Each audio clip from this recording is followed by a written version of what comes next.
Are हो तो W silent होता है।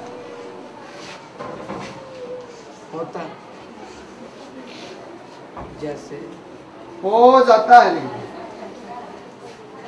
जब डब्ल्यू के आगे आर हो तो डब्ल्यू साइलेंट हो जाता है। जैसे WRITE, राइट। राइट मैंने लिखना। राइट मैंने लिखना।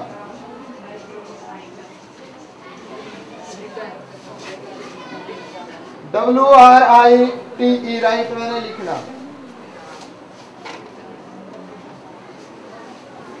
एक एक शब्द साइलेंट है। और कई दो जने इकट्ठे हो धनवा का भी डरता गोबर लिखट से है। वे कौन से शब्द है? वो है GH। ये दो शब्द इकट्ठे हैं GH, लेकिन ये भी साइलेंट हो जाते हैं, डर जाते हैं। तो GH कब साइलेंट होते हैं, इसके लिए रूल लिखो।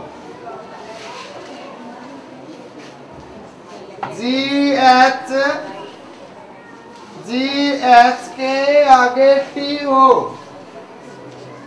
GH के आगे T हो,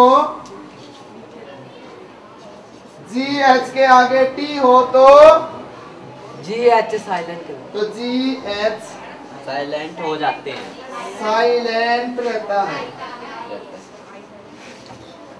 GH के आगे T हो तो GH साइलेंट रहता है। जैसे जैसे RIGHT, राइट। राइट मैंने सही। राइट मैंने सही। राइट मैंने सही यानी ठीक, और राइट का मीनिंग दूसरा है अधिकार। राइट मैंने अधिकार भी होता है। माइट मैंने क्या होता है? खाना। MIGHT, माइट मैंने होता है शक्ति। माइट का मीनिंग है शक्ति और राइट का मीनिंग है अधिकार। राइट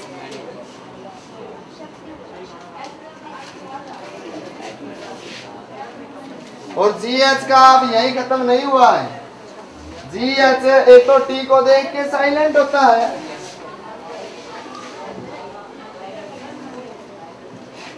और ये E की तरह है, बिल्कुल E की तरह। कैसे E की तरह? कैसे E आखिरी में होती है तो साइलेंट होती है, ये भी GH भी आखिरी में होता है तो ये भी साइलेंट हो जाता है। और GH से क्या बनता है पहले ये बताओ? GH से क्या बनता है? हाइट। GH से वैसे तो घ बनता है, GH का घ बनता है, लेकिन जब ये आखिरी में होता है, आखिरी में होता है, या तो डर के ये साइलेंट हो जाता है, और ये साइलेंट नहीं होता तो इसकी डरता डरता जब कोई आवाज निकालेगा तो अपनी असली आवाज नहीं निकाल पाएगा वो, चाहे कोई भी हो। अगर डर रहा है, डर के वो बोलेगा तो अपनी असली आवाज नहीं आएगी। इसका मतलब ये है कि जब GH आखिरी में होगा, जब लिखो जब GH आखिरी में हो तो या तो साइलेंट रहता है। जब GH आखिरी में हो तो या तो साइलेंट रहता है, और अगर वो आवाज निकालने की कोशिश भी करेगा, यानी बोलने की वो कोशिश भी करेगा, तो वो एक घ वाली आवाज नहीं निकाल पाएगा, घ को वो ठ की आवाज में बदल देगा। या डर के मारे,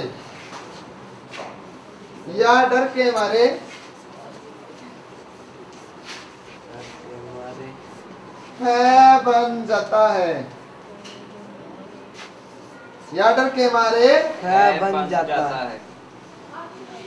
कब बन जाता है? जब जी एच आखिरी में होता है तो, अब जी एच आखिरी में होगा या तो साइलेंट रहेगा और या फिर जी एच से क्या बनेगा एफ। जैसे एच आई जी एच, इसको हाई पढ़ते हैं। अब यहाँ जी एच की आवाज नहीं आई, ठीक है। और ऐसे लिखे R O U G H, ये क्या है R O U G H, rough. अब ये जी एच से किसकी आवाज आई, फे की आवाज आई, घे की आवाज नहीं आई। ये रफ है, इसमें तो फे की आवाज होगी, और ये हाई, इसमें ये बिल्कुल साइलेंट ही हो गया। रफ मैंने होता क्या है, फिर रफ मैंने कच्ची कच्ची, रफ का मीनिंग है, मिटा देना। देखो रफ का मीनिंग वैसे तो होता है मजबूत, यानी मजबूत होता है, कठिन होता है, लेकिन आजकल रफ का मीनिंग बना दिया रद्दी।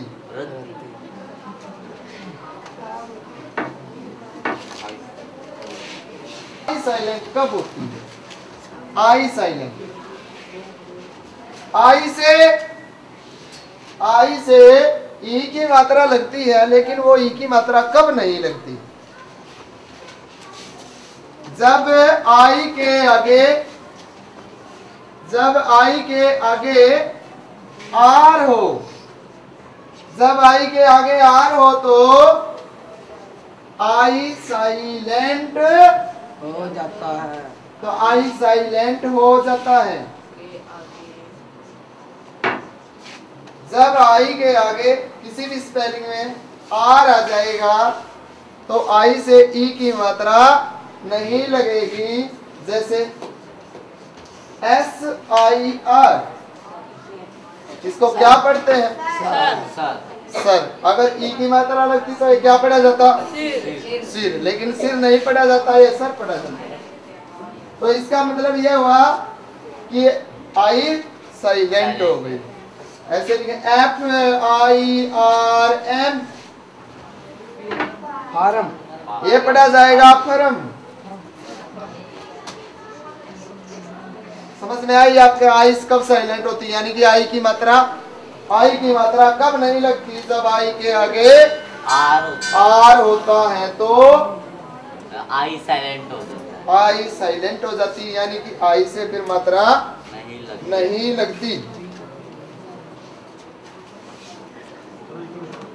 अंग्रेजी के ए से लेके और जेड तक के 26 अक्षरों के बारे में, किस अक्षर से क्या बनता है, किस अक्षर की आवाज कब बदल जाती है और कब कौन सा अक्षर चुप हो जाता है, इतना सीखने के बाद हम किसी भी प्रकार का नाम लिख सकते हैं, पढ़ सकते हैं, स्पेलिंग याद कर सकते हैं। तो इसमें फिर अब हमारी दिक्कत नहीं रहती अगर हम इतना काम सीख लेते हैं।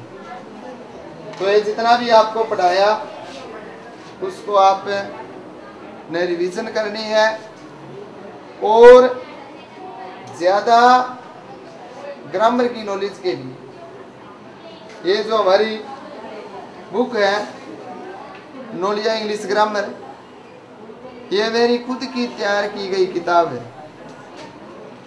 और ये ना ही बाजार में मिलती, ना ही हमारी सिटी बाजार में मिलेगी, ना ही कभी हमारी किताब बाजार में मिलेगी। ये दोनों चीज हमारे पास ही उपलब्ध रहेंगी। अगर कोई विद्यार्थी हमारी प्रोग्राम को देखना चाहता है या ये हमारी किताब लेना चाहता है तो वो हमारे पास कॉल कर सकता है, यानी कि हमारा एड्रेस है 999 150 1612। इस नंबर पर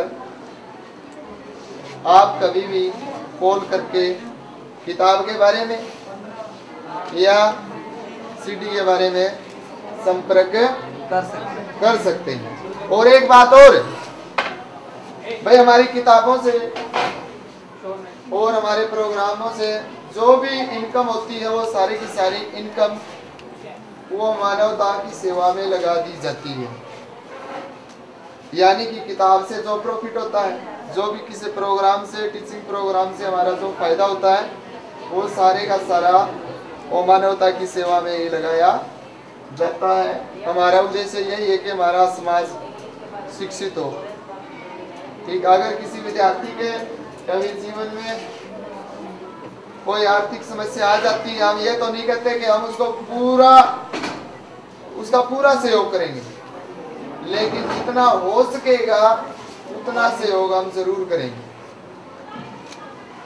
और जो पढ़ाई में बिल्कुल कमजोर बच्चे, यानी कि जिनकी रुचि खत्म हो चुकी है, जो नहीं पढ़ पाते, या किसी बच्चे को कोई चीज याद नहीं रहती, तो उसका समाधान जानने के लिए भी आप इसी नंबर पर संपर्क कर सकते हैं।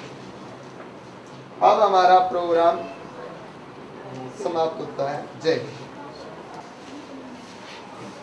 भाई जितनी देर भी आपको पढ़ाया जावे, बड़े आराम से आपने बैठे रहना है, ध्यान से सुनना है, और जो पॉइंट नोट करना है यानी कि जो लिखना है वो साथ के साथ लिखते रहना।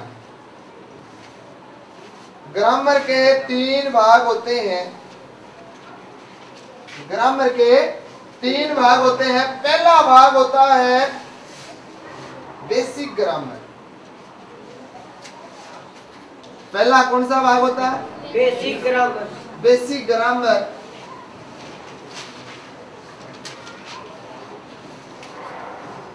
ये पहला भाग होता है ग्रामर का। दूसरा भाग होता है ग्रामर का